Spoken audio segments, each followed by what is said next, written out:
We are live. We are live. It's Dr. Frita. Welcome to Medical Monday. This is Dr. Frita Live, where we talk about the latest trending medical headlines and celebrity health news. We have a jam-packed show for you today to help us all to live our healthiest, happiest lives.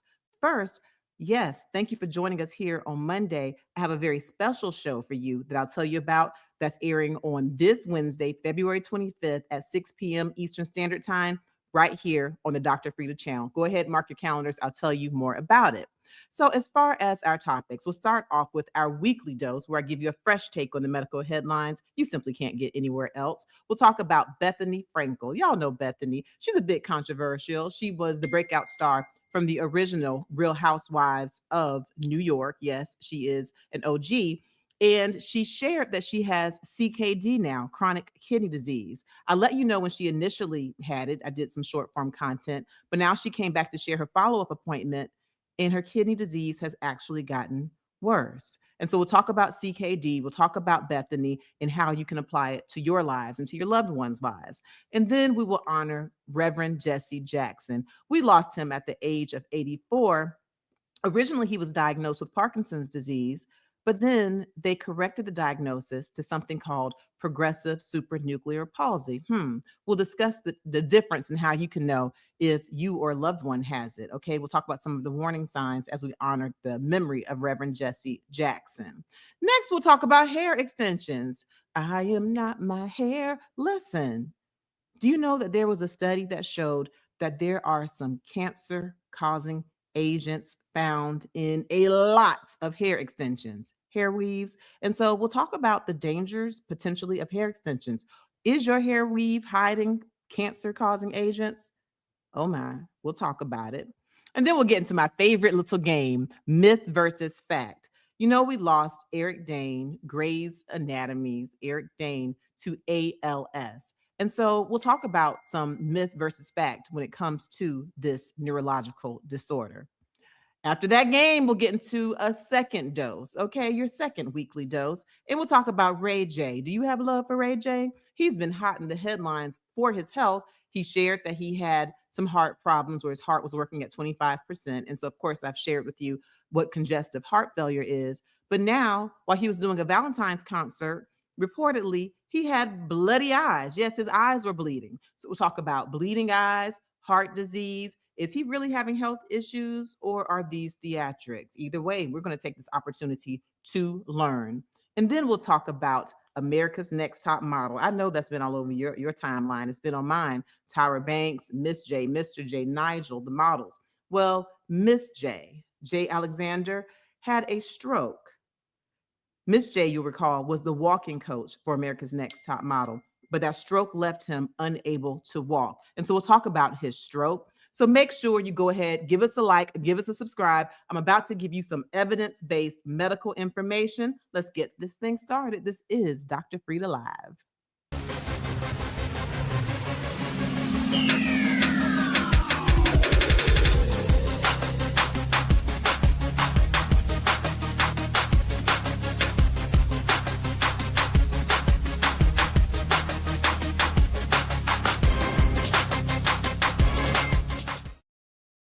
Welcome, welcome. I'm Dr. Frita. This is Dr. Frita Live. Thank you for joining us. This is where we talk about the latest medical headlines and celebrity health news. Before we get into all of our topics, and I have a roster full of topics for you, I want to tell you something that is very exciting. I have an announcement to make. On this Wednesday, February 25th at 6 p.m. Eastern Standard Time, please go ahead and mark your calendars, put it in your Google Calendar, put it in your wall calendar, wherever, your happy planner.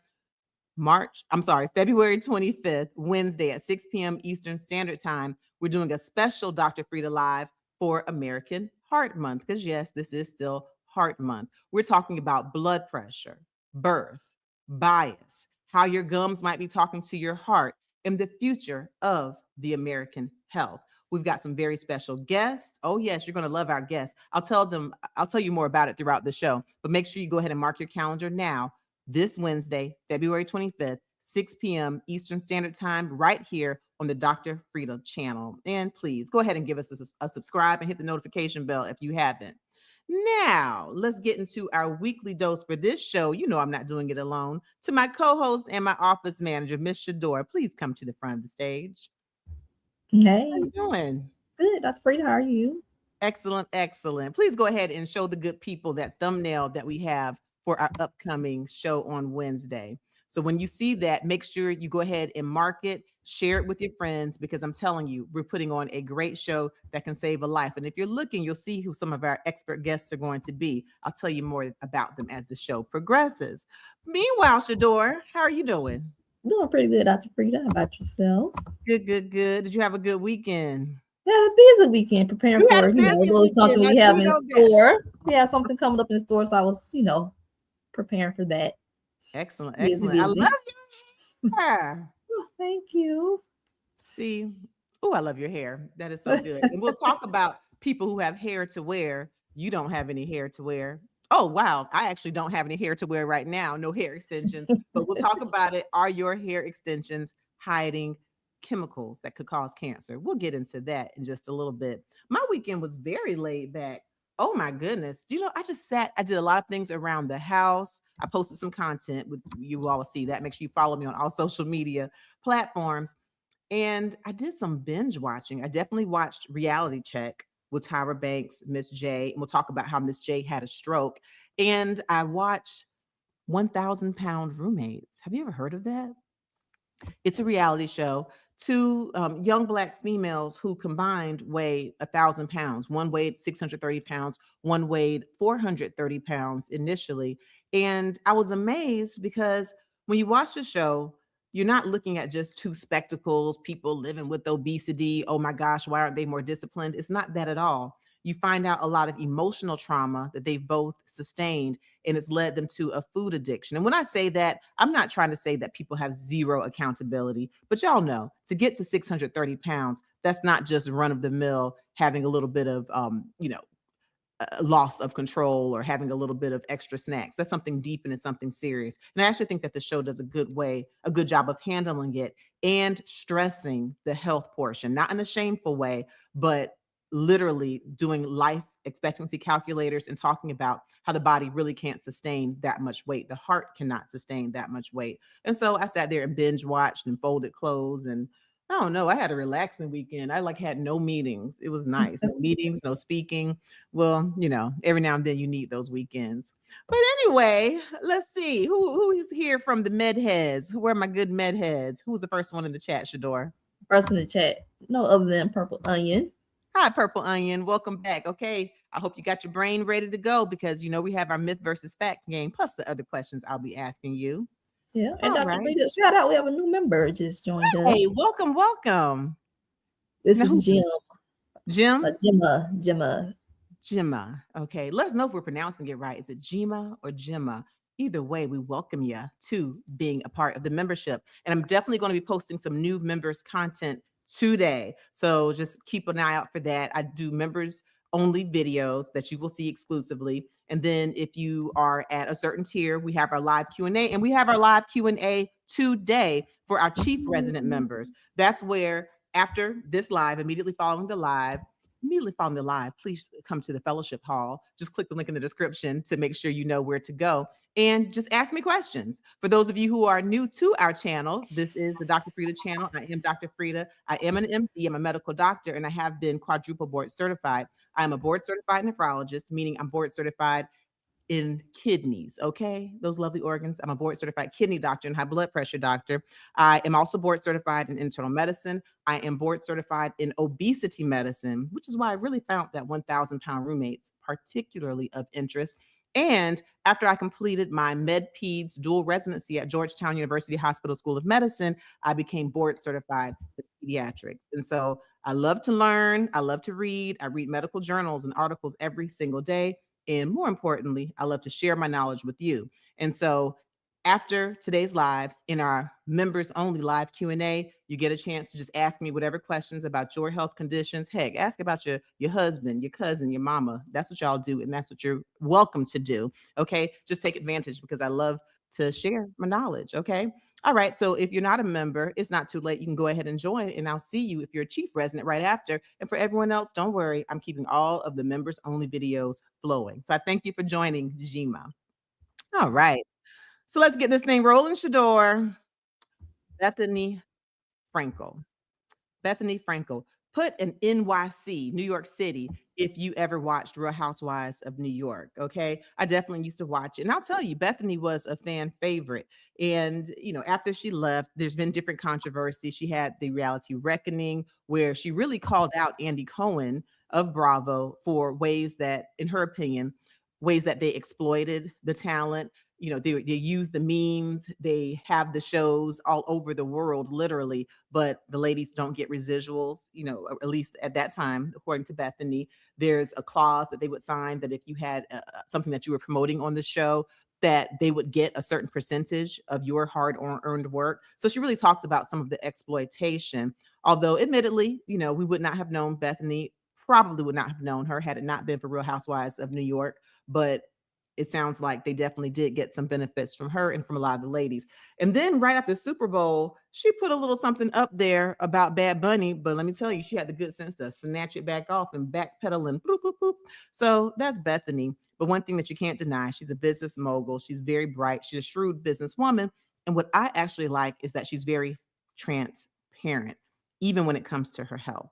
So she shared that she had CKD stage 2 on an initial post.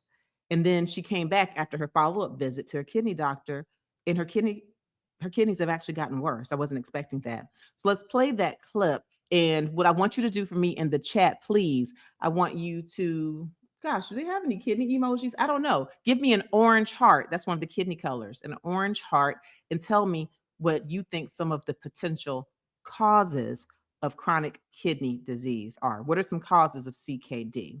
Okay, orange heart, and tell me what some of the causes of CKD are, and let's see what Bethany's talking about. Kidney doctor, he said that I actually have stage 3A chronic kidney disease, which is right in the middle. Not quite at medication point, except that he said water is your medicine, but he really, really emphasized that turmeric and moringa he's seen a lot of issues with in people who have kidney issues. He found a liver nodule on me in my sonogram, so it's important to get these tests and stay with this stuff because you could find other things.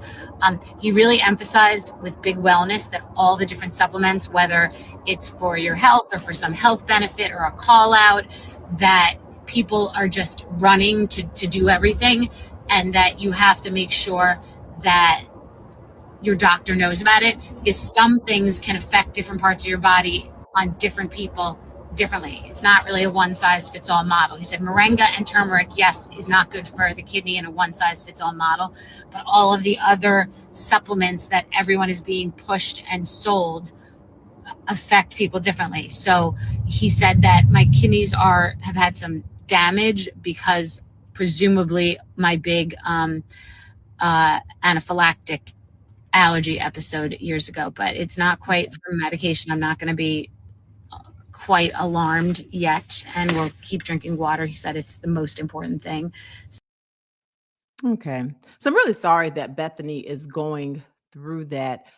She's in her 50s. She's in her early 50s, and she's been a huge health wellness person. One of her big companies was Skinny Girl. She sold it for reportedly $100 million, reportedly, allegedly. She got a lot of money for selling that company. And, she's always been really someone who promotes health, and she gets a lot of insults, okay, from different trolls, and she addresses it. They'll call her Skeletor, they'll call her anorexic, they'll call her underweight. She's so even still, she comes out to the front and she talks about health.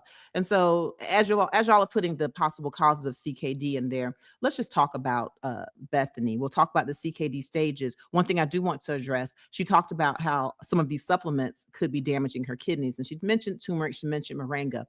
What I want to say, and this is what I tell my patients when they come to see me, when you're dealing with supplements like these different pills that you can get off of Amazon, that you get online, that you grab from the health store, that you grab from the person on the corner, when you're dealing with these supplements, they're typically not FDA approved.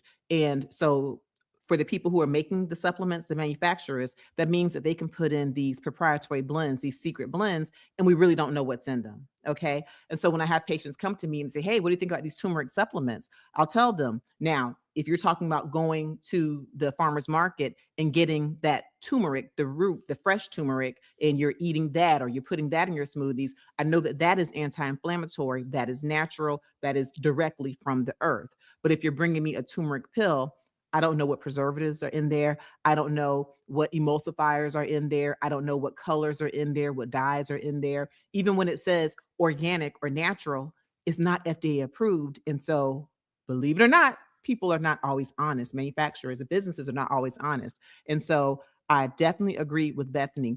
Be careful when you're taking all of these supplements that you've grabbed here and there and online and from all of these people who declare themselves to be wellness experts. Oftentimes, they're not medical doctors. Oftentimes, they have no certifications to make them medical experts. Just listen to your doctor. And when we, as your physicians, tell you, I can't really approve of you taking, this beet supplement, but I can approve of you going to the farmer's market or going to your garden and getting an actual beet itself, then understand it's because a lot of these supplements have these secret blends, these proprietary blends, and we don't really know what's in them. And yes, sometimes herbs, even natural herbs, can cause kidney failure. Okay, so be very careful. I'm glad she shared that. Now let's talk about the CKD stages. At first, she was in CKD stage 2. Now she's in CKD stage 3A. When it comes to CKD, chronic kidney disease, that means that you have a decrease in your kidney function that has been occurring for at least 3 months. Okay, that's the marker. If your labs on your MyChart, and y'all can go to your MyChart right now and look, if you've had these abnormal kidney labs for at least 3 months, we call it CKD. And the lab we'd look at in order to determine your stage of CKD, chronic kidney disease, is your EGFR, estimated glomerular filtration rate. And that lets us know just how well your kidneys are filtering out toxins, filtering out waste. If your EGFR is 90 or greater, 90 milliliters per minute or greater, you actually have normal kidney function. We might still call it CKD1 if there's something else abnormal, like if you have polycystic kidneys or if you have proteinuria, protein in the urine, but 90 or greater is normal kidney function. If your EGFR is between 60 and 89, it's considered to be CKD stage 2 if you've been there for at least 3 months. Now, this is very slight, okay? It's mild, but it's important to talk to your doctor to find out, hey, what is going on that's making my kidney function in less than the perfect manner, and is there something I can do to reverse it? Here's the real trick. If your EGFR is greater than 60, it's most likely not going to light up as abnormal on your labs, okay? So when you go and see your doctor and they say, oh, all your labs look good, I want you to pause and say, what is my EGFR and what does it mean? Because if yours is less than 90, okay, even if it's between 60 and 89, it means that you have CKD2 if that's where you've been for 3 months or more. And it's worth going through the conversation with your physician to find out, do I need to drink more water? Do I need to get a better hold of my blood pressure? Am I taking too many supplements? You want to start the conversation early so you can prevent progression, which is what Bethany was doing when she came to us with the CKD2 last month. Well, now on her follow-up, she's gotten worse. She's gone to CKD stage 3A. Okay. And CKD3 in general is when your EGFR is between 30 and 59. It's 3A if it's between 45 and 59. It's 3B if it's between 30 and 44. I go into more detail about CKD stages. If you check out my short form content right here on YouTube, I've posted a couple of videos on Bethany where I explain things very well. And then if you just make sure you subscribe and you follow me right here on the Dr. Frita YouTube channel, I have a longer version where I really go into detail. It's CKD stages explained. I even talk to you about what kinds of symptoms you can have at each stage, what you can do to prevent, and what you can do to manage your CKD stages. So I really appreciate Bethany for her transparency. And the good news is that there is a possibility for her to still be able to improve. Sometimes you can bounce back and forth if you actually have an acute on CKD, meaning she could really be a CKD2 person, and maybe something happened like dehydration, or maybe she took too much ibuprofen and that might have knocked her temporarily into 3A. And so I don't want to give up on Bethany. As she shared, there's still a chance of her getting better. And if any of you have these issues, there's a chance of you getting better, but you must consult with your nephrologist. If your EGFR is less than 60, then it is standard of care for you to see a kidney doctor. So ask your PCP if they haven't already sent you to one and you have an EGFR that's low. All right. So med heads, did any of y'all give me any causes of CKD? Oh, I'm just shaking. Of course, Dr. Frita. They're always in the chat. What you got? I remember Miss Sheila says high blood pressure medication. Okay, very good. So, well, first I'm going to cover the fact that high blood pressure itself is the second leading cause of CKD. So the high blood pressure in and of itself. But there are, Ms. Sheila, some medications, you're right, that are for high blood pressure and can have a side effect of making your kidneys worse. Specifically, if you are taking an ACE inhibitor, an angiotensin converting enzyme inhibitor, or an ARB, angiotensin receptor blocker, like lisinopril is an ACE inhibitor. Losartan is an example of an ARB. These are great blood pressure medications. They're good for the heart. They can help decrease the protein in your urine, and they're very good until they're not. For some people, especially if they're chronically dehydrated or if they have some narrowing of their kidney arteries, their renal arteries, in those patients, taking ACE inhibitors and ARBs can actually worsen their kidney function. Consult with your doctor. Please don't go and toss out those medications because you might be one of the person the medication is actually doing well for. I prescribe those medications, but I know when to hold them and I know who not to give them to. But yes, certain medications. Also water pills like Lasix or furosemide, hydrochlorothiazide. Some of these water pills are great because they help you to urinate out excess water, which can decrease your blood pressure. And if you have congestive heart failure, hello, Heart Awareness Month. If you have congestive heart failure, then some of these water pills or diuretics can be good. But there's a such thing as being over-diuresed, where if you're taking too much Lasix, too much hydrochlorothiazide, it can actually dehydrate you and it can cause kidney problems. So yes, you're absolutely correct. Certain blood pressure medications can potentially worsen kidney function. Good. All right. Miss Linda says diabetes. Diabetes. Hello. Come on to the front. Diabetes is the number one cause of kidney failure. Absolutely. These high blood sugars are toxic to the vessels that supply your kidneys and other vessels as well. And so, yes, having diabetes, especially when it is poorly controlled, number one cause of CKD. Very good. Absolutely. Miss VE, hello. Welcome, Ms. VE. Hypertension, diabetes, of course, acute injury, and dehydration. All correct. Yes. So again, diabetes is the number one cause of CKD. High blood pressure is the number two cause. You can get acute kidney injury from different things like dehydration and or from certain medications that you're taking. So very good. All right. Mom to be says bipolar medications. Mom to be, ooh, that's very good. And that's a tricky one for my patients because as physicians, you spend so much time making sure that patients manage their mental health conditions. And bipolar is it's one of those illnesses where people who have the diagnosis and who manage it well with counseling and with the medications when indicated, they can do very well. And if HIPAA weren't in effect, I can tell you about so many of my patients, my professional patients who have bipolar disorder and who take the medication so that they can function well. Why are they my patients? Because what you said is exactly right. Some of the medications for bipolar disorder can cause kidney disease. Fortunately, my patients that I'm talking about are not on dialysis and they're doing well. But certain medications like lithium, for example, lithium can cause kidney issues in a few ways. Yes, in some cases, it can lead to CKD. It can also cause something called diabetes insipidus, where you're losing a lot of water that's dehydrating you. And that dehydration, of course, can worsen kidney function. And the lithium in some patients can also affect their thyroids as well. You can get thyroid disease. But yes, certain bipolar medications can affect the kidneys. Fortunately, we have different, more modern generations of bipolar medications. And so there's a multitude of medications for bipolar disease, ones that do not affect the kidneys. The problem with some of my patients, especially one of my patients, he's in his 60s. He's tried some of the new ones, and what works best for him is the lithium. And so it's a balancing act. Sometimes if he gets into a real low mode, a real depressive state, sometimes we just have to weigh the pros and the cons. give him lithium for as short amount of time as possible. And yeah, it's a balancing act, but you're absolutely right. Some bipolar meds, not all, can cause kidney disease. And so if you have bipolar and you're on medications, ask the question, say, hey, can this cause kidney disease? And just make sure you're getting those labs done frequently. Okay. That's very good. Coming up to the front. All right. Miss Aileen. Hi, Miss Aileen. Welcome back. Aileen says severe obesity. So severe obesity is one of the risk factors for CKD. It's one of the risk factors, and largely because if you're living with obesity, that will increase your risk for diabetes. It will increase your risk for insulin resistance. It will increase your risk for hypertension. It will increase your risk for a decreased blood flow. So it's one of those risk factors. Yeah, for CKD. Absolutely. All right. Keela added a couple to the list. Hi, Keela. Dehydration and hereditary.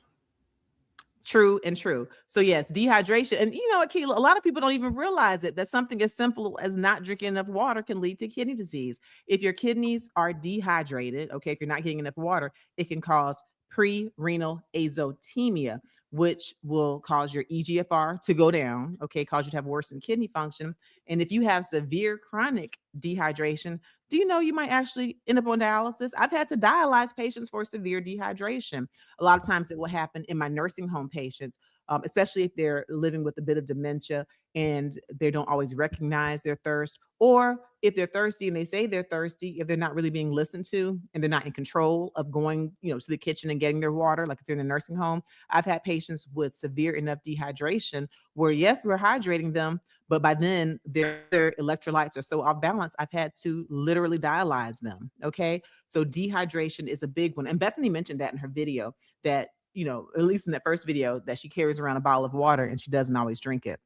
By the time you're feeling the sensation of thirst, it's too late. You're already behind. And so you want to make sure you drink enough water. Consult with your doctor to find out the right one for you. For many patients, 2 to 3 liters of water a day is good. So if you think about a 16-ounce bottle, drinking anywhere from 4 to 6 of those a day. Some will say half of your ideal body weight in pounds, drinking that in ounces. Again, consult with your doctor, because if you have chronic lung disease or congestive heart failure or advanced liver disease, then you might be on a fluid restriction where you need to drink less water. But absolutely, dehydration is a big cause of CKD. These are good. All y'all need to come to the front of the class. Let's just kumbaya on the reading mat. Very good. I like it. Okay. Absolutely. I'm throwing this last one from Peace Oasis. Hey. Added UTIs and bladder outlet obstruction. Very good. Peace Oasis. Now, what you talking about? Because you need to come on up to the front. Yes. So recurrent UTIs or urinary tract infections. And when we say urinary tract infections, that's not just the bladder. Urinary tract anywhere from the kidneys on down through the ureters, those tubes that connect the kidneys to the bladder. Bladder, urethra. Urethra is that tube that leads from your bladder to the outside world. If you have an infection, especially recurrent chronic infections, then yes, it could lead to CKD, especially if you get pyelonephritis, which is an infection of your actual kidneys. Ooh, that can be a mess. And yes, bladder outlet obstruction. And so if you are someone who has, for that urethra I mentioned, okay, so again, you got your kidneys and then the tubes that lead to the bladder, okay, your ureters and your bladder. And then you have your urethra, which is a tube that leads from the bladder to the outside world. If you have a stricture or a narrowing of your urethra, and so then your bladder is not able to empty all the way and you get a backup of urine, that can definitely cause CKD. If you have some huge stones, okay, like stones in both of those ureters, your kidneys, your ureters, and say they're backing up urine in both the kidneys, that can also lead to CKD. So any type of an obstruction. If you have a huge prostate, for my men folks, my people born as men, a huge prostate, that can cause a backup of urine and it can lead to CKD. So that's a real good one, Peace Oasis. Thank you. Yeah, those are good. I like it. I like it. All right. So let's make sure, please, to give us a like, give us a subscribe, give us a share. Listen, we come here every week and we give you evidence-based medical information. And throughout the week, I'm constantly providing you with long-form videos, short-form videos, all based on evidence. And I present the videos in a way that's easy to understand so that you can share it with loved ones and it helps you to advocate for yourself better. If you have an issue with just about any health condition at this time, because we have over 967,000 subscribers here on the Dr. Frita channel, hundreds of videos. And so if you just go in the little search bar here on YouTube, Dr. Frita prostate cancer, Dr. Frita lung cancer, Dr. Frita dementia, Dr. Frita warning signs of kidney disease, Dr. Frita what's the difference between a heart attack and cardiac arrest. I have so many videos. And so if you have questions and if you're dealing with something and you go to your doctor, if you watch one of my videos, it will empower you with just enough buzzwords. And so that when you go, you can ask really intelligent questions. And it shouldn't be this way, but you know it's this way. The squeaky wheel gets the oil. When your doctor understands that you've done certain research, that you have a certain understanding, oftentimes it will help to prevent you from dealing with any of the being overlooked or dismissed. It can help to prevent some of the health disparity results that we oftentimes see in doctors who don't treat everybody the same. So make sure you take a look at my videos, give us a subscribe here on the Dr. Frita channel, and help us to get to 1 million subscribers, por favor. Okay, que es el problema? Okay, no problema. All right, hey, Bad Bunny. All right, so now let's talk about the next topic, shall we? Reverend Jesse Jackson. Y'all know Reverend Jesse Jackson. He's was a power civil rights activist. He was considered at one point to be one of the proteges of Dr. Martin Luther King Jr. And he was there during the time when Reverend Dr. Martin Luther King Jr. was assassinated. Reverend Jesse Jackson ran for president. He ran twice in the 1980s, 1984 and 1988. And he really did help to boost this esteem of America. I remember being a young Black girl and seeing that he was running. And I was like, wait, is it really possible that we could have a Black president? He helped to actually get that in my mind that it could happen, okay? That the rest of the world could understand that there was greatness in a Black man, that Black people have creativity, productivity, that we've helped to build this nation, that we have organization, that we really have the skills and the strength to continue to make this nation better. Oh, we have it. And when he ran, that helped to build the self-esteem in me as an individual and as a collective. And of course, he wasn't just about Black rights. He was about human rights, equal rights. Did you know that Reverend Jesse Jackson was actually the first presidential candidate to use gay rights as a part of his substantial campaign platform? So this was in the 1980s, okay? This was not cool back then, okay? So he really did break barriers in that way. He was the founder of the Rainbow Push Coalition. And, and he actually made some changes in the Democratic Party that to this day have changed the way that we select our Democratic candidates when it comes to primaries. And so he passed away at the age of 84, and he had a diagnosis. Originally, they thought it was Parkinson's in 2017, but then they corrected the diagnosis to something called progressive supranuclear palsy. Let's go ahead and play this clip if we have a clip, and I'll talk to you a little bit more about PSP. Nearly 6 decades, Jesse Jackson lived on the front lines of the civil rights movement, relentless in his fight, booming voice. When he ran for president, his Secret Service code name was Thunder. The Baptist minister was born in Greenville, South Carolina, as a young man working closely with Dr. Martin Luther King Jr. Jackson's life changing just 3 years later when an assassin shot and killed Dr. King in Memphis. When we turned, all we could see was police coming. Police were coming from the direction of the shot. Jackson and other activists kept the civil rights movement alive. I may be poor, but I am somebody. As his influence grew, Jackson would launch a presidential bid in 1984. Our flag is red, white, and blue, but our nation is rainbow. Red, yellow, brown, black, and white. We're all precious in God's sight. But the campaign was derailed when he admitted using an anti-Semitic slur in a private conversation. However innocent and unintended, it was insensitive and wrong. Jackson came very close to the nomination with another presidential run in 1988, cementing a leading role in the party. We must find common ground as a basis for survival and development and change and growth. 20 years later, an emotional Jackson witnessed America elect its first Black president, Barack Obama. Today, Barack and Michelle Obama calling him a true giant, saying Reverend Jackson also created opportunities for generations of African Americans and inspired countless more, including us, adding, "We stood on his shoulders." The activist, also a father and a husband whose lifetime of service shifted generations. Use love to motivate you and obligate you to serve the human family.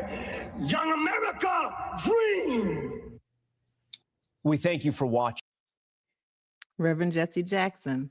All right. So I'll tell you a little bit just briefly about PSP, progressive supranuclear palsy, but I did actually create some videos. And so after you finish this live, if you just go in this YouTube search bar, Dr. Frita Jesse Jackson or Dr. Frita PSP, you'll be able to find more detail. And I also on my other social media platforms. Hey, everybody on the other platforms. I have those short form contents for you there as well. But basically, PSP, progressive supranuclear palsy, and Parkinson's have some overlapping symptoms. And so I do understand why they originally thought that he just had the Parkinson's. You know, with the Parkinson's disease, you can get a tremor, you can get kind of stiff facial movements, kind of a surprised look. You can oftentimes move in a slow fashion, have increased risk for falls, changes in your speech. And so some of these symptoms actually overlap with the progressive supranuclear palsy. But with the progressive supranuclear palsy, there are a few really landmark signs and symptoms that create the differentiation. So in PSP, it's a degeneration of cells in the cerebellum, the brain stem, your cerebral cortex, and your movement is affected. Okay. You get a lot of stiff movements and inability to move well, and patients often fall. And specifically with PSP, they often fall backwards. Okay. And so you'll recall that Reverend Jesse Jackson was oftentimes in wheelchairs to help, prevent these falls when he's moving, especially through crowds. Also with PSP, there's an issue with eye movement. And so oftentimes patients are unable to look you in the eye, they're unable to focus, and they even will get blurry vision. So if you're having a conversation with someone with PSP, you might have the idea that they're just not interested in what you're saying because they're not looking at you, but they have a difficulty with focus. And so you have, trouble with eye movements. Also, many of the patients have problems with impulse control, which can also lead to falls. Instead of waiting for the people who are supposed to help you to stand, you might be like, bump it and just get up, or, just get up on impulse and you might fall. They can also have issues with anxiety, with depression. And just like Parkinson's, they'll oftentimes have kind of a frozen or stiff face. And so they'll often look like they're surprised or shocked all the time, just because an inability to move their facial muscles in the way that they used to. Here's a big one. Patients with PSP can have difficulty swallowing. Difficulty swallowing. This is why that's significant. With them having the difficulty swallowing, they oftentimes will breathe in food into their lungs. Okay. They will aspirate food into their lungs, which can lead to pneumonia. Aspiration pneumonia. Incidentally, pneumonia is the #1 cause of death among patients with PSP. And I don't believe they've shared a very specific cause of death, but we do know that he had the PSP. He had been hospitalized. Even in November 2025, I know he was hospitalized. He was on vasopressor, certain medications to keep his blood pressure up. And, he'd had some various issues. At any rate, rest in peace to Reverend Jesse Jackson. And I certainly thank him for the service, for being a change maker, for being a trailblazer, because, he certainly walked so that we could run. All right. All right. Please go ahead and make sure you give us a like, give us a subscribe, give us a follow. And let's talk a little bit more about this Wednesday event that I'm excited about. If we could put that thumbnail back up. So again, on this Wednesday, February 25th, 6 p.m. Eastern Standard, right here, we are having a live special where we are talking about the American heart. Okay. For American Heart Month, we are talking about blood pressure, birth, bias, how your gums might be talking to your heart. So let's talk about some of our special guests. We are going to have one of the stars of Married to Medicine, Dr. Contessa. She is a triple board certified physician. She is very warm and personable. She also happens to be my soror. Hello, Delta Sigma Theta Sorority Incorporated. And just a joy. I've been to different events. One of the events that we were at was an American Diabetes Association. She was a spokesperson. She was representing them, and she and the crew from Married to Medicine were there. And I have to say, even when the cameras were off, Dr. Contessa was moving around talking to the people who were in the underserved neighborhood. And you could tell that she made every person feel like they were the most important person in the room. That's what really stands out to me about her. She doesn't just turn on for the cameras. She actually is a warm and genuine person for the people. That's very important to me. as well as her knowledge. And we will get a chance to hear her to impart knowledge about her experience and how she deals with her patients when it comes to heart disease, bias, and we'll really get into those conversations. We also have Dr. Jen Cottle, who is a national medical contributor and expert. She's been on Good Morning America, Tamron Hall Show, the Today Show. She's been on multiple national platforms, and she really has a way. She's a family physician. And so, you know, she sees it all from A to Z, and she's an excellent communicator. And so I'm really looking forward to having her as our guest as well. And then we have Dr. Catrice Austin, who is a celebrity dentist. Honey, she's even the dentist for Cardi B, if you can imagine that. I'll see if we can pick her brain a little bit about that or what all HIPAA is in effect for. I'm not sure. But in addition to just giving beautiful smiles, she is the queen of smiles. So let me tell you, she also knows about gum health, okay? And how having inflammation in your gums, having cavities, having dental caries, if you don't take care of your mouth, it can lead to inflammation in your body. And guess what? There's a direct connection to heart health. And then we also have some other very special guests. We have Dr. Ju. Dr. Ju Delivers is what you can find her as on your social media handles. But Dr. Ju Burt Adams is actually the president of the Georgia State Medical Association, okay? And she's a board certified OBGYN. And so we'll definitely get a chance to talk about heart disease when it comes to pregnancy, to women, maternal issues of that nature. And Dr. Kevin McCrae. And y'all know I'm Dr. Frita McCrae Fisher. Dr. Kevin McCrae will be one of our guests as well. He is also a board certified OBGYN and who will be weighing in very strongly. We'll also have Dr. Kenneth McCrae. Hello. He is a chiropractor. He's into wellness, into Pilates. And listen, when he gives you my adjustments, I feel like I can live to see another day. We'll talk about some of the science behind adjustments, because we know that studies show us that when you have adjustments, then that can have a direct correlation with having lower blood pressure. And of course, he'll weigh in on wellness in general, on exercise and endorphins, and on how that relates to blood pressure and heart health. And of course, we have Dr. Keisha McCrae Andrews, another dentist who will allow us to understand the importance of keeping your dental health and your gums healthy, how that's important for your entire body and inflammation. And Dr. Keisha McCrae Andrews is my dentist.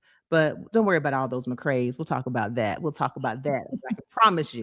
can promise you is you have a powerful, very just an intellectually packed panel. And so I cannot wait for you to get a chance to have an access to all of them. Yes, we've got the star of Married to Medicine, Dr. Contessa. We've got national doctor experts, and we've got a whole slew of McCraes. And let me promise you, as a McCrae, the McCraes bring the knowledge. So mark your calendars, Wednesday, February 25th, 6 p.m. Eastern Standard Time. We will be live for this American Heart Special, blood pressure, birth, bias, the future of heart health, and how your gums might be talking to your heart. All right. I feel like playing a game, Shador. I want to play a game. Myth versus fact. All right, everybody, wake on up. Let's go ahead. Get your pencils, get your brains going, because you know this is my favorite part where I get a chance to ask you questions and we can bust some myths. All right. So I'm sure you've heard that Grey's Anatomy star Eric Dane passed away. And we talked about him right here because he had a diagnosis of ALS, amyotrophic lateral sclerosis, which is a progressive neurological disorder. We have no definitive cure, unfortunately. And so let's play this clip, and then we'll get into our myth versus fact when it comes to ALS.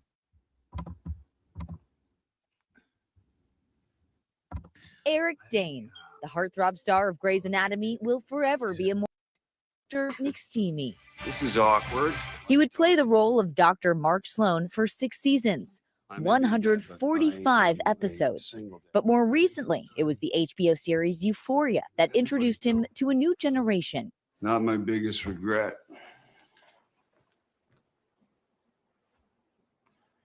You are.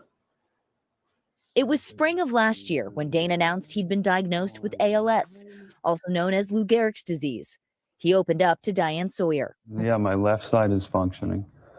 My right side is completely stopped working. And then your left arm is fine? No, it's going. I'm fighting as much as I can. There's so much about it that's out of my control. Just 10 months after going public with his diagnosis, Dane passed away yesterday. A spokesperson saying he spent his final days surrounded by dear friends, his devoted wife, and his 2 beautiful daughters, Billy and Georgia, who were the center of his world.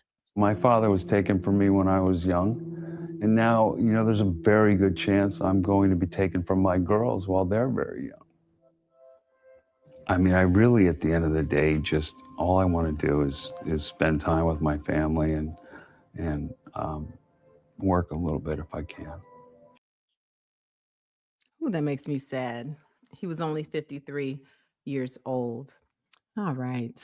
So let's go ahead and let's put the myth versus fact statement number 1 up here. Yeah. All right. Statement 1, ALS affects every kind of nerve in the body, including sensation and pain nerves. Okay, put an M1 if that's a myth, and F1 if that's a fact.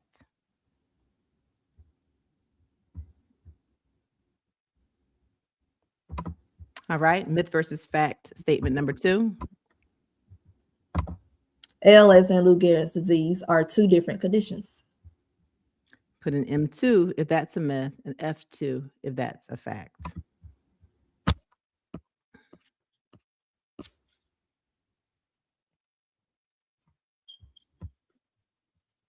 All right, pencils down, pencils down.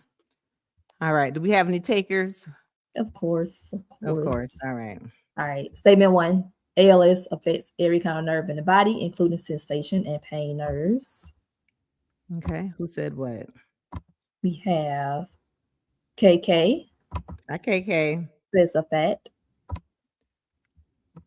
Daryl. Okay, she thinks it affects pain, sensation, all of those things. Okay. Daryl says a fact as well. Okay. Yolanda agrees that it is a fact. Okay.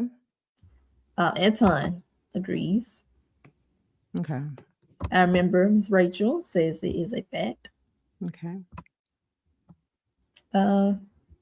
Christ Child also says a fact. Hi, Christ Child. Facts across the board, Dr. Frita. No one said it was a myth. Okay. I think this might be a first, but this is actually good because it lets us know that there is a learning potential. Read the statement for me again, please, Shador. ALS affects every kind of nerve in the body, including sensation and pain nerves. Okay. Believe it or not, this is a myth. This is a myth. And so good. I want everyone to listen because that means that this is a great learning opportunity. So for ALS, amyotrophic lateral sclerosis, it is a neurological condition that causes a degeneration specifically in motor neurons. So not the pain ones, not the sensation ones, but simply the neurons or the nerve cells that are responsible for movement, that are responsible for sending messages to your muscles. Those are the only ones that it affects. It affects a couple of different types of motor neurons. And if you have that image, Shador, of motor neurons reaching out to muscle cells, so you have some long motor neurons, which go from the brain to the spinal cord to your muscles, and then some shorter ones that go straight from the spinal cord to the muscles, but it's just the motor. It's not the pain or the sensation. And so the tough part of that is that even as ALS causes patients to have muscle wasting, so like the shrinkage of the muscles, they get to the point where they're unable to use their arms, their legs. And you heard Eric Dane say how like that left arm, I believe he just couldn't use it and the other arm was getting there also. So they'll sit here and they'll lose all of this motor control, but they can still feel pain and they can still feel sensation, which is almost torturous. Oh, I can't stand to think of it. So for ALS, it is a condition that, again, we don't have any definitive cure, no definitive treatment. And most of the cases are sporadic, like you'll have it and you likely won't even have a family history. And it often presents initially with some muscle twitching or muscle fasciculations, like muscle shaking. You'll get wasting, like right around the muscles near your thumb. You might get a deep indentation as some of the muscles are getting smaller, because what happens is that when you have this degeneration of those motor neurons, eventually they completely stop sending messages to the muscles. And so what happens? the muscles don't work, the muscles can't contract, the muscles shrink. Okay. And not only will this happen in your motor neurons, your arms, your legs, your different parts of your body that move those muscles, it can also cause a difficulty with breathing. Okay. And so ultimately, patients can become completely paralyzed and have respiratory failure, requiring them to be on constant ventilators, mechanical ventilators. And sadly, most patients pass away within 3 to 5 years of the diagnosis. So, yeah, the ALS very specifically affects motor neurons, the movement, not the pain, not the pain ones or the ones you can still sense cold, warmth, pain. You just can't move with ALS. Okay, so I'm glad we put that one in there because there is an opportunity for learning. So good. All right, so myth versus fact statement number 2. ALS and Lou Gehrig's disease are 2 different conditions. Okay, what do we get? Come on, med heads. All right, we have, I remember Ms. Sheila says it is a fact. So they're 2 different conditions. Okay. Yes, ma'am. Theophilus, hello. Hi, Theophilus. Says a myth. A myth. So you think Lou Gehrig's disease is just another word for ALS? Okay. Purple Onion says fact. Purple Onion says it's a fact. Miss Aileen agrees it's a fact. Okay. That are 2 different diseases. Newest member, Miss Gemma, says a fact. Myth. I'm sorry. A myth. So you think they're the same thing, just 2 different names. And I want someone who knows who Lou Gehrig is to put a baseball emoji in the chat and tell us a little bit about who he is. I'm curious to see. Y'all okay. I'm sorry, that's Frita. I'm saying they're such good participants. I'm just jumping out there and asking to do all kinds of things. But if you know who Lou Gehrig is, put a baseball in the chat and give me a little description of who Lou Gehrig is. EJ, Brad, and Kai, hello. Hey, my friends. Hey, good to see you. They said some myth. They said some myth. Okay. Yeah. Oh, goodness. I'm glad to have y'all. Okay. All right, and Marina says it is a fact. So mixed bag, that's Frita, mixed bag. A mixed bag. And I love the mixed bag, not just because I'm evil and I want everybody to be wrong, because it lets me know where we need the learning. And read that statement for me again, please, Shador. ALS and Lou Gehrig's disease are 2 different conditions. Okay. This is a myth. It's a myth. ALS is just another name for what used to be called Lou Gehrig's disease. Okay. And did anyone in this little short notice put a baseball or say who Lou Gehrig was? Yeah. Dietrich. What did Dietrich say? Lou Gehrig, a Major League Baseball player who's diagnosed with Lou Gehrig's disease, also known as ALS. Absolutely. And so for the longest time, they called it Lou Gehrig's disease just because he had it. But in fact, what he has was the same neurological disorder that caused the degeneration of motor neurons, specifically the neurons that innervate the muscles. So he lost his motor function largely from not only the long motor neurons that go from the brain to the spinal cord to the muscles, but also the short motor neurons that go straight from the spinal cord to the muscles. And you can imagine how devastating that was for an athlete to sit there and watch everything in his body that made him who he was professionally go away. So yeah, they just named it originally after Lou Gehrig, someone who famous who had the disease, but it's the same thing, Lou Gehrig's disease and ALS. Very good. Very good. All right. Thank y'all. Please make sure you give us a like and give us a subscribe. I'm telling you, here on the Dr. Frita channel, we have over 967,000 subscribers. And let me tell you, I want to get to 1 million, but let me tell you how I found out that we had crossed the 967 mark. Last night, my 9th grade son walked into my room. He said, "Mama, did you see how many YouTube subscribers you have?" I said, "No." He said, "You have 967." I said, "Boy, if you don't get out of here." 67 drives me crazy. I really don't know what it means, but it cracked me up last night. He was like 900, and he just kept doing this. And then his sister and I, he just got on our nerves. But I'm not gonna lie, it made me laugh. Anyway, I thank you to everyone who has subscribed, everyone who supports. Please continue to support. And again, don't forget to mark your calendar for this Wednesday night, 6 p.m. Eastern Standard Time. All right. I do want to talk about hair, Shador. I told y'all we were going to talk about hair. Let's talk about hair extensions. And we know that there's been a study showing that hair extensions can actually be hiding cancer-causing agents, okay?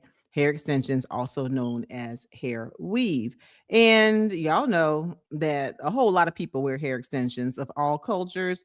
And definitely, I know that in my culture, the Black culture, we love to wear ourselves some hair extensions and some protective styles. So yeah, I happen to not have on any kind of hair extensions right now, but y'all know on any given Sunday, you will see me with a hair full of braids. And now we're learning that there was a study that looked at human hair, it looked at synthetic hair, and they studied 43 popular brands of hair and found that there were over 900 chemicals, many of them that could potentially be cancer causing. Some of them had pesticides. Some of them are on California Proposition 65 as being harmful, potentially cancer causing agents. So let's go ahead and play that clip. And I want you to tell me, knowing about this study, that hair extensions can possibly cause cancer, that it can possibly have cancer causing agents, will that change the way that you wear your hair? Okay. Our GMA cover story and a new study showing a possible link between hair extension products and cancer. Our medical correspondent, Dr. Darian Sutton, is here to break it down. So what did this study reveal? This is important, Robin. Yeah. A multi-billion-dollar industry. As you probably know, millions of people are using these products, and this research raises concerns about the chemicals in them and the transparency of the companies that are supplying them. So why did these chemicals, or how did these chemicals get into these products in the first place? So important to know here, these hair extensions are often treated with pesticides, sometimes flame retardants, sometimes water repellents, and researchers analyzed more than 40 of the most popular brands, and they found at least 900 different types of chemicals. Now, Robin, not every chemical is necessarily bad, but at least 43 of these chemicals landed on major hazard lists like California's Proposition 65, which are lists that identify chemicals that can potentially cause cancer, birth defects, or even hormone disruptions. And as you know, this has potential to pose significant risks. You know, a lot of people are leaning in right now because there are a lot of folks who use these extensions. So what do you say to them? Yeah, well, it's important to understand, number one, that when we define a toxic substance inside of medicine, it's not necessarily just harmful. It's how much you're exposed to, how much you come into contact with, and how much you absorb, how much gets into your system. So number one, looking at the label is really important here. Experts advise look for labels like pre-treated or coated. Sometimes that can increase your risk of chemical exposure. And then stepping down your level of exposure. You can do that by washing your extensions beforehand. Sometimes that can reduce your risk. Avoid heating without ventilation. That's really key here because inhaling these chemicals is also a part of it. And then also looking for protective styles where it's not prolonged exposure to your scalp. You know, you can use all of these different methods one way or another to reduce your collective risk and your collective exposure over time. Yeah, and did I hear you earlier, you said even pesticides are sometimes found? Even in pesticides. extensions? Many people might not realize how much treatment goes into these products before they're packaged to preserve their quality. Oh, okay. Okay. And so I'm going to see if any med heads, we'll just take a couple, if they said that this will change how they do hair. But definitely this affects a whole lot of women of a lot of culture. And of course, I'm biased from the Black culture because I know a lot of us wear braids, extensions, but don't sleep. We found out that many people, white cultures, Indian cultures, it doesn't matter. Different people put the hair clips in, hair extensions, micro beads. So this is something that can potentially affect all women if you ever go and you do hair extensions. I am curious to know if this will change how anyone wears hair, if they continue to wear hair extensions. One important thing I want to say is in this study, they did not find that anyone who was using the hair extensions actually had cancer from the hair extension. So we don't have a proven like cause and effect of cancer, but they found potentially cancer causing agents. Okay. So I don't want everyone to freak out and go throw away your Kanekalon hair. Just wait a moment because we do need more studies. They did find that some of these chemicals can also be hormone disruptors, I should say, which could potentially lead to infertility. Again, we don't have any definitive cause and effect, but we do know that some of these chemicals are known to be hormone dysregulators. And so then it becomes a question of dose. How much is too much? Does it mean that you have to have the chemical just in, 100 times stronger than what it is in the products? We don't know what the threshold is exactly. We still have more research to be done. But right now, the simple fact is that the potential cancer causing agents have been found. So do we have anyone who's shared? We'll just do a couple of them so we can keep it moving. Anyone who says that this will change whether or not they wear hair extensions? No, not as well. Not it would change it. Okay. Sheree did ask, I don't know if you know, but are regular full cap wigs safer? Again, I don't know because they weren't able to definitively go through and say, okay, if you wear this Kanekalon pre-stretched hair, then you have this chance of getting cancer. They can't say that because they didn't actually find anyone where they can say that the hair caused the cancer. And so they can't say if the microbead is more likely to do it, if the braiding hair is more likely to do it, if a sew-in is more likely to do it, if getting the glue. So we don't know just yet. We don't know just yet. I'll say theoretically, if we know that the chemicals are in the hair, if you have a style where the hair is not directly touching your scalp, then theoretically it would make sense for that to give you less exposure, right? And so if you have a wig cap that's separating your scalp from the hair, then I would imagine that that would decrease the amount of exposure you have to potential carcinogens or cancer-causing agents. But we need more studies. I don't have the definitive evidence. All I have is that they looked at 43 brands. They found over 900 chemicals that many of which can potentially cause cancer. Okay. And for me,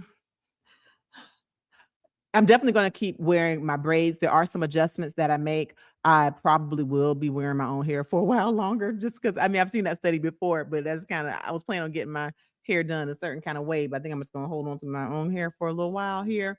But in all seriousness, what it does make me realize is that's going to be important. If I'm putting heat to some hair that's not mine, make sure that you have ventilation so that you're not breathing in chemicals. And also, and I think this is something that can be helpful. Again, we don't have any evidence to prove that this is helpful. It's what I'm about to say is one of those things that won't hurt, might help, but just washing the hair. Okay. If you look and you see the hair has been pre-treated, or if it's in one of those 43 brands that you'll be able to look up, then just take the hair, wash it, use some shampoo. I've actually used apple cider vinegar. I don't have any scientific proof to know if soaking the hair in apple cider vinegar and shampoo is going to help. It's not going to hurt. And so just, just kind of decide what kind of changes you will make. That's the kind of change that I make. All right. Yeah. Rhonda did share. Hi, Rhonda. Rhonda says, I heard of this a few months ago, and I have since been washing the braiding hair when I do use it. Okay, so you're like me. It's one of those things. And again, if I ever get any science to prove that that's helping, then I'll let you know. It's just kind of one of those logical things. And again, it won't hurt, and it might help to be able to kind of wash your hair and get any potential pesticides and carcinogens off. So I'm with you as far as that's concerned. Yeah. Okay, very good. All right, let's get more into our next dose, our next weekly dose, where I give you a fresh take on the headlines you simply can't get anywhere else. Do you have love for Ray J? Okay, so make sure you give us a like, y'all. Don't forget. Give us a like, give us a share, and the replay crew. Hey, what you gonna do? Give us a like, give us a share. Follow me on all social media platforms. And remember, subscribe. We have over 967,000 subscribers here on the Dr. Frita YouTube channel. We're trying to get to 1 million. Let's go. Okay, now, Ray J. We've talked about him extensively right here and how he shared that he had a decreased functioning of his heart. And you can check out my short form content on that. And I've got some long content too. If you put up Dr. Frita Ray J or Dr. Frita Ray J's heart, you'll be able to get more information. Well, he did a concert on Valentine's Day, and reportedly he came out with bleeding eyes. Okay. And y'all know Ray J be liking to play. And so a lot of people were questioning his heart, and they were questioning whether his eyes were bleeding. And then this reporter said, oh, no, that wasn't real. That didn't happen. But Ray J said it really did. So let's play this clip and let's come back and talk about Ray J, his bleeding eyes, his heart. Is he for real, or are these theatrics? Have a conversation with Ray J following our report last hour, where we talked about a photographer who came out and said that the blood and all the things that were happening on stage with Ray J at that Valentine's Day concert were not real. Mm-hmm. And Ray J is, he's saying, first of all, he wants people to realize that he would not use anything health related to get the people going, to go viral. He doesn't have to do that. So let's take a listen to Ray J on the photographer's claims. I talked to the photographer, and he said that he was trying to make it lighter and make it cool because he didn't want us to look crazy, right? It's like your cousin going, nah, come on, is out there like playing around. Like, you see what, you know what I mean? Everything is calm to try to make sure that it wasn't as crazy as it is. And I don't know what to say. Like, it's like, I can only tell you what that was, and then that's going to go dumb viral, and then that's it. Yeah, so basically he says that the photographer's basically saying this because they wanted all to calm down because everything was like overhyped to the point where like Ray J is kind of worried about like business and stuff like that being pulled away from him. But also people are really like affected by this, like his kids. So why would That is wild. Okay. And so Ray J out of his mouth said that it really happened. And so did he have bleeding eyes? Was that reporter telling the truth? Let me just tell you, I like to give people the benefit of the doubt. And I know Ray J does all of his stunts. He does theatrics. He does some questionable things in relationships. He also shares a lot. He said that he used to be popping Addy, staying up 5 days in a row, all of that kind of stuff. And we see that the drama that he had with his estranged wife, Princess, with the firearm around Thanksgiving. And so I know that Ray J has less than a perfect past. But I'm going to tell you the truth. I think he's telling the truth. And whether he is, I really do. And until proven otherwise, I'm going to go ahead and continue to hold him up and to be wishing him the absolute best. And let's go ahead and take what it sounds like he's going through, what he says he's going through, and see what we can learn from it. Now, as far as the heart disease, once you finish watching this live, I want you to watch my video that I have on Ray J and his heart and what's the life expectancy for someone who has congestive heart failure. Okay, that's a real thing. And so I have that video. So watch it after you finish this live. But let's talk about bleeding eyes. They said a man's eyes were bleeding. Okay. So there are a few things that can cause you to have bleeding eyes. And while I go into that, I want y'all to put in the chat, give me just give me a smiley face emoji. Why not?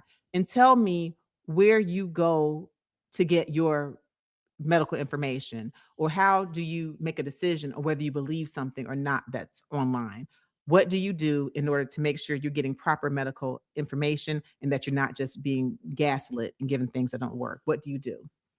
Okay, give me a smiley face. How do you get your information? All right, so bleeding eyes. There are different things that can cause you to have bleeding eyes. One thing that is relatively common, okay, is subconjunctival hemorrhage, okay? A hemorrhage of the conjunctiva, and that's what you have here. Now, this looks like this will be extremely painful, like it will blind you, but quite honestly, normally when people have this type of a hemorrhage, it clears, okay, within days and certainly within weeks. It usually does not cause an issue with vision. And it's quite possible, based on the description, that this could have been something that Ray J had. So let's just leave this image up. So when you're talking about the conjunctiva, that's the clear covering of your sclera. So your sclera is the white part of your eye. So the conjunctiva covers that, and then it also goes and covers and lines your eyelids. If you have a blood vessel that is right there behind the conjunctiva, then if it bursts, it'll give you a bleed. And the bleed can look quite scary, like in this picture with a big blood patch, but oftentimes it's painless, okay? And so what can cause this eye bleed? Well, if you strain, so if you have a big cough or a big sneeze, believe it or not, that could be enough to cause some of those vessels to burst and give you this subconjunctival hemorrhage. Also, if you have hypertension. Now, I don't know if Ray J has a diagnosis of hypertension. He has shared that he has heart disease. We know that hypertension is a leading cause of hypertensive heart disease. In fact, we just learned that Miss Shirley Raines, who was the lady who really helped with LA Skid Row as far as her nonprofit Beauty to the Streets, where she provided housing and where she provided clothes and food and hygiene and beauty. She actually had hypertensive heart disease. I'm going to post a video on that later today. Make sure you have my notifications on all social media platforms. Okay, so but if you have high blood pressure, which I don't know if he does or not, that can increase your risk of having a blood vessel to burst. And so if that's the case, his eye really could have looked just like this from straining, from coughing, if he had high blood pressure, certainly, and that could lead to this. There are other things that can cause bleeding in the eyes, like where you could see something called hyphema, where you get bleeding in the anterior chamber of the eye. With that, he would more likely than not have had some type of a trauma, okay? And he would have shared that story, that he had some type of a trauma, although it sounds like he didn't fully feel comfortable sharing it. So maybe that is what he had. So that could be scary. There's some other things. You can get a retinal hemorrhage. That's not something that's usually going to pop out and be quite as shocking as some subconjunctival, an SH, a hemorrhage under your conjunctiva.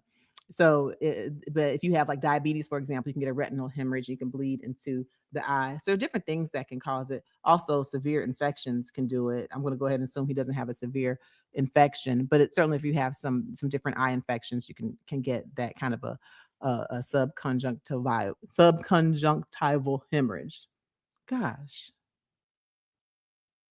what in the world? Anyway, all right. So that's the thing with the eye bleeds. I'm taking Ray J at his word. Ray J, don't have me out here like that. I hope you're telling the truth, but I certainly hope that you're doing better with your health. All right. Did anyone say where they go to get their information online?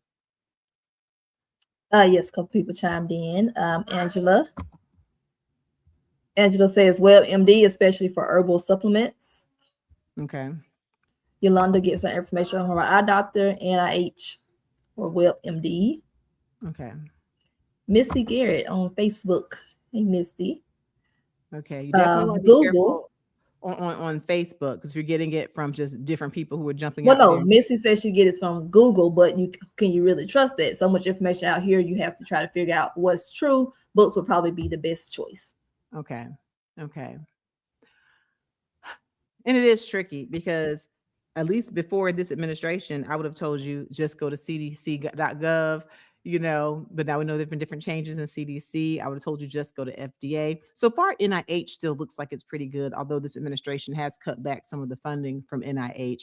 A lot of the reputable medical associations are still good, like American Medical Association, National Medical Association, Georgia State Medical Association. As far as children, American Academy of Pediatrics, the American College of Obstetricians and Gynecologists, American Society of Nephrology. So basically, you see the pattern when I'm saying these organizations, not necessarily directly in the government right now, but you'll look and you'll see how a lot of these reputable organizations, like the ones I missed, are still giving you evidence-based medical information. And then the other thing, talking to a doctor you trust.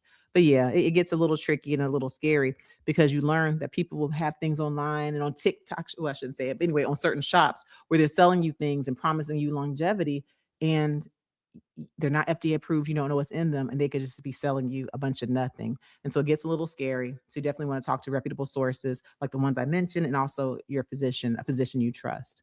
Okay. Very good. Very good. Just real quickly, and make sure you give us a like and a subscribe. I want you to check out, I have the long form I have a short form content video right here on YouTube, a YouTube short, also on some of my other social media platforms. So make sure you follow me because I have different information on different platforms. But I talk about Miss Jay Alexander. We know that he had a stroke back in December 2022, and it left him in a coma for 5 weeks. He shared he was unable to walk, he was unable to talk, and he is a walking coach. Just play a little piece of that video, and then I'll tell y'all where you can find more information about strokes. Do we have that video? On December 27th, 2022, I had a stroke. I woke up, I didn't know where I was, other than in the hospital. I spent 5 weeks in a coma. I couldn't walk. I couldn't talk. Did Tara come and visit you? No, not yet. She just sent me a text. She wants to come and visit me, but no, not yet. A shocking confession from Miss Jay Alexander on Reality Check, Inside America's Next Top Model, streaming now on Netflix. The 67-year-old runway coach revealing on the 3-episode docuseries a secret stroke put him in a wheelchair. Okay, that's good. Yeah, that's one of the things I binge watched this weekend, those 3 episodes. But the good news is that, yes, he was a walking coach. I believe he was coaching Tyra from the age of 16, they've shared. And then, yeah, he had the stroke where he couldn't walk, but now he's walking. Okay, since that documentary was filmed a year ago, now he is starting to walk. But make sure you check out my video. Just put Dr. Frita, Miss J, or Dr. Frita stroke, where I talk about the warning signs of a stroke and the risk factors, hypertension being a major risk factor, and how important it is not to ignore having certain medical conditions. Don't ignore your high blood pressure and say, oh, I don't want to be on medicine, I'm just going to de-stress myself. You could be doing that and end up with a stroke or hypertensive heart disease. So make sure that you're very careful with that. All right. So please, if you haven't already, give us a like, give us a subscribe, give us a follow on all of our social media platforms. And please try to help us to get from this 967,000 subscribers up to 1 million. We're headed there. And I'm going to be putting some more content out. That's right, what I did for the weekend. I also was on the Don Lemon show again. So I'll put a clip. I'll see if I can put a clip on my playlist right here on the Dr. Frita YouTube channel. TV appearances. I was on there talking about just kind of some updates in healthcare. And I was on with some really people I really admire. Monique Presley, Tara Setmeyer, it was a very good show. That was just this past Wednesday. And we played the RFK Jr. Kid Rock health video. And y'all can just imagine what my commentary was on that. But I'll be posting some content. And again, make sure you go to your calendar, mark the date, Wednesday, February 25th, 6 p.m. Eastern Standard Time. We're doing a special. We'll have the star of Married to Medicine, Dr. Contessa. We'll have international medical expert, Dr. Jen Cottle. We'll have celebrity dentist, Dr. Catrice Austin, Cardi B's dentist. And then, of course, we'll have Dr. Jude Delivers, president of the Georgia State Medical Association. We'll have Dr. Ken McCrae, Dr. Kevin McCrae, Dr. Keisha McCrae Andrews, and of course, we'll have me, Dr. Frita McCrae Fisher, and we're going to give you a power-packed hour of health information. As we close out American Heart Awareness Month, we'll talk about the American heart, blood pressure, birth, bias, the future of our heart health, and how your gums might be talking to your heart. You don't want to miss it. We will be live. You will get a chance to ask questions as well. As always, I certainly want to thank you all. Make sure you always go to my one-stop shop, drfrita.com. If you want to have a one-on-one conversation with me, we do offer a telehealth concierge service. We have great success with that. And among the many things that I specialize in, I am a board-certified obesity medicine doctor. And so if you want to start your health journey, hey, I'm right here. Let's go ahead and let's get started, where you can have the proper physician supervision, where I actually know and study the physiology of obesity and how these medications work. Okay. I'm telling you, we're having some great success. All right. For all of my members, we're about to have our members only live Q&A right now. If you're not a member, it's not too late. Go ahead and sign up and let's get this thing going. All right. Thank y'all for joining Dr. Frita Live. And I appreciate you for making Monday your healthiest day of the week.